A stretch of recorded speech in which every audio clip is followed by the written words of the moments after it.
सहेली नदी में तैरने के लिए अपनी पैंट उतारने ही वाली थी, लेकिन पास खड़ा पति काफी खोया खोया सा लग रहा था। इस बात ने संवेदनशील लिव को तुरंत शक में डाल दिया। पति को बार बार मुड़कर सहेली को घूरते देख लिव को उन दोनों के रिश्ते पर शक होने लगा। और वही हुआ जब वो वापस होटल गई और छुपकर पति का लैपटॉप खोला तो उसे उन दोनों का एक प्राइवेट वीडियो मिला। इससे भी ज्यादा दिल तोड़ने वाली बात ये थी कि अभी वो इस सदमे से उबरी भी नहीं थी कि उसने देखा सहेली चुपके से पति को जंगल में मिलने के लिए बुला रही है। ये देखकर लिव का गुस्सा फूट पड़ा। वो भारी बारिश में रात के अंधेरे में जंगल की तरफ भागी। वहाँ लाल रंग का साया देखकर उसे लगा कि वह उसका पति है, इसलिए उसने बिना कुछ सोचे समझे उसे पहाड़ से नीचे धक्का दे दिया। लेकिन जब वो वापस होटल लौटी तो उसके दिल में बदला लेने की खुशी नहीं थी, बल्कि एक अजीब सी बेचैनी और दर्द था। लेकिन अब जो हो गया सो हो गया। अभी सबसे जरूरी बात ये थी कि सारे सबूत कैसे मिटाए जाए। इसलिए लिव ने अपने शरीर से कीचड़ को अच्छे से धोकर साफ किया। फिर उसने पति का फोन खोलकर कारा के साथ हुए सारे मैसेज डिलीट कर दिए। इसके बाद उसने कमरे के हर एक कोने को बहुत ध्यान से साफ किया ताकि कोई भी सबूत न बचे। लेकिन जैसे ही वो शीशे के सामने खड़ी होकर अपनी झूठी कहानी की प्रैक्टिस कर रही थी, तभी अचानक दरवाजे पर जोर से दस्तक हुई। लिव की तो जैसे सांस ही रुक गई। उसे नहीं पता था कि आगे जो होने वाला है वो उसे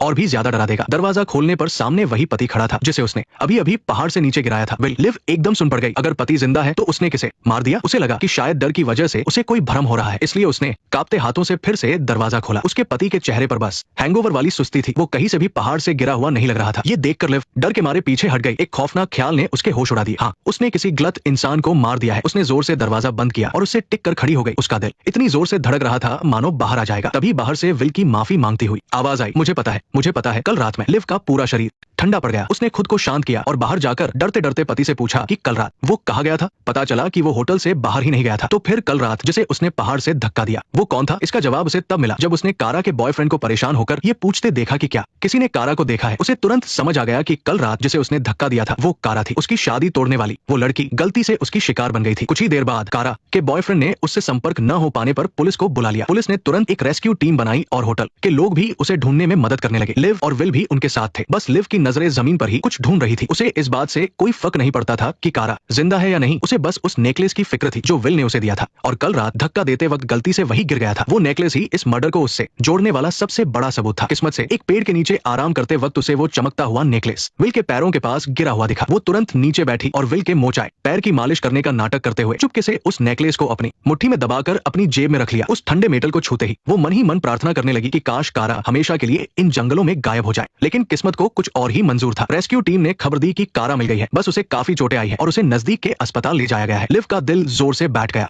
उसके दिमाग में बस एक ही बात घूम रही थी कि वो जिंदा है। कहीं उसे याद तो नहीं कि मैंने ही धक्का दिया था। अस्पताल पहुंचने पर डॉक्टर ने बताया कि सिर में गहरी चोट लगने के कारण कारा की याददाश्त चली गई है और उसे उस रात के बारे में कुछ भी याद नहीं है। ये खबर लिव के लिए किसी बड़े वरदान से कम नहीं थी। उसने प्यार का नाटक करते हुए कारा का हाथ पकड़ा और उसे तसल्ली दी, लेकिन उसकी आंखों में एक अजीब सा डर साफ देखा जा सकता था। अगले कुछ दिनों तक सब कुछ नॉर्मल लगने लगा।